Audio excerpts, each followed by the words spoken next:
Hey everyone, and welcome to another episode of Nostalgia Week. Today, we are talking about Pepper Ann.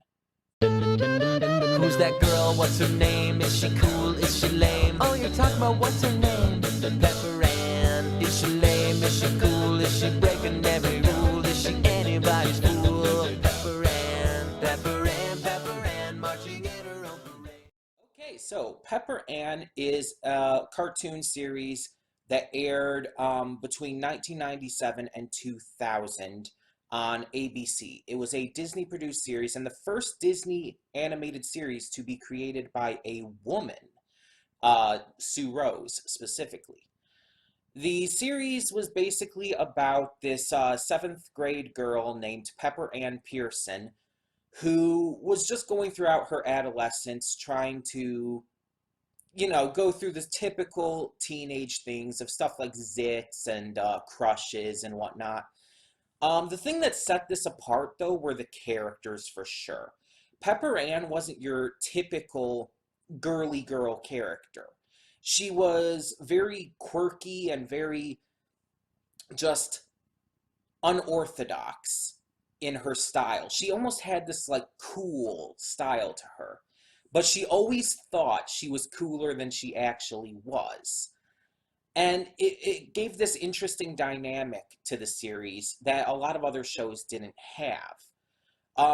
She also has two friends who are almost always around her. There's Nikki Anais Little and Milo Kamalani. Um, I'll be honest, looking back on the series as an adult now, I am very certain that her friends are stoners. And I'm not saying that is a bad thing necessarily. I'm just saying her friends are very, very stereotypical stoner characters with their voices. Milo's appearance is very stoner based. Um, yeah, I don't know if that was the point of their characters, if they're like if that was like a joke that the character designers did. Oh, and fun fact, the lead character designer for the series, Tom Warburton, created Kids Next Door. So this series kind of gave rise to that in a way. But there's other characters as well, such as Pepper Ann's mother, who was always just a really fun mother figure in cartoons at the time, and her little sister, who has this really deep voice, and I always mistook her little sister for a boy because the voice is it's very standardly masculine. And when I was growing up, of course, like I had not yet been kind of, I wouldn't say introduced, but I think a better word would, I had not been, uh, I had not come to terms, let's put it that way, with like differences in gender roles and stuff. Like I had not come to terms with the fact that people don't have to fit into gender roles. When I was a kid, I was very much in that kind of mindset. Guys like cars and robots and Star Wars, I don't know. And girls like Barbies and dresses and stuff. When I was a kid, I was very much a believer of that kind of ideology. Granted, now, of course, growing up, I've learned better. But the point is, the point is, I always thought her younger sister, who, by the way, is nicknamed Moose, was a boy.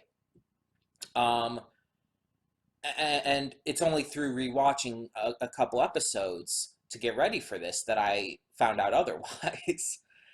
um, there's various other characters here and there, but another thing to note is that there are some pretty well-known voice actors who were in this. And I mean more like well-known by today's standards, of course. Like you'll have Jeff Bennett, who was in it. Everyone knows Jeff Bennett nowadays. You have Cree Summer. Cree Summer is like a queen of voice acting. You have Kath Soucie, or Sosi, or however it's pronounced, I don't know.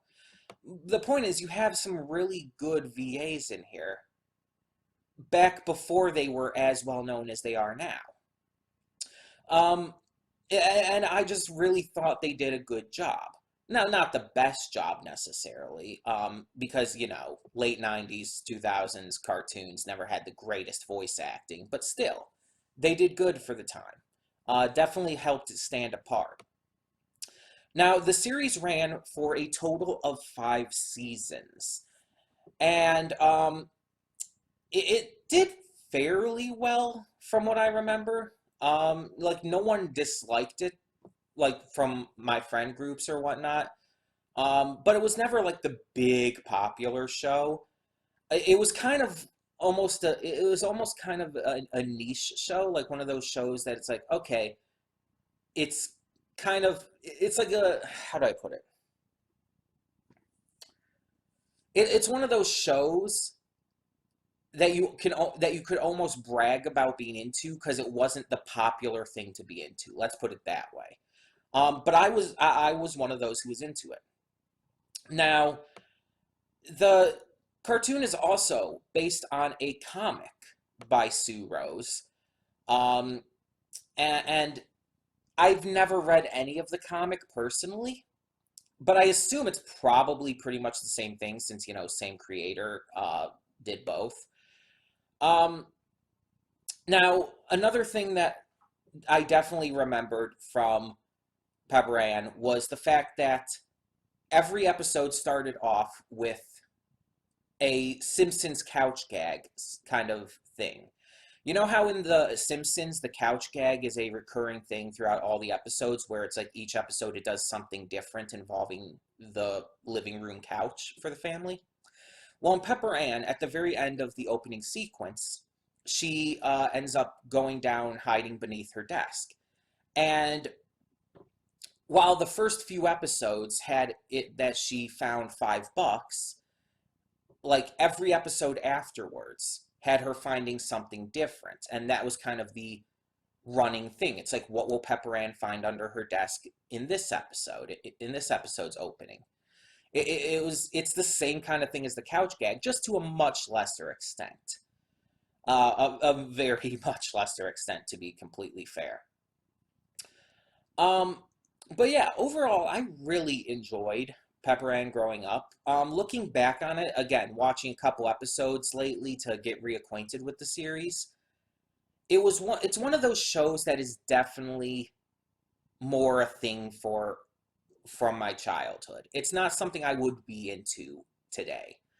Um, it's not terrible, but it's just it definitely shows its age, admittedly. Um, but overall, I definitely still have very fond memories of it, and the theme song is rocking. Like, no joke. I do still love the theme song. Um,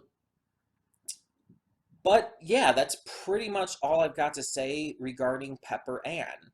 If you've ever seen Pepper Ann, please tell me down in the comments below what you think of it nowadays or what you thought of it back when you watched it. Tell me your thoughts on the series and everything more. And as for tomorrow, I guess we should give a little hint as to what tomorrow's episode of this will be.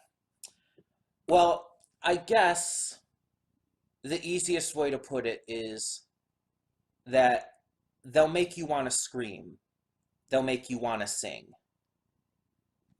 That's all I'm saying. So for now, I'm Connie, and I'm signing off. See y'all next time.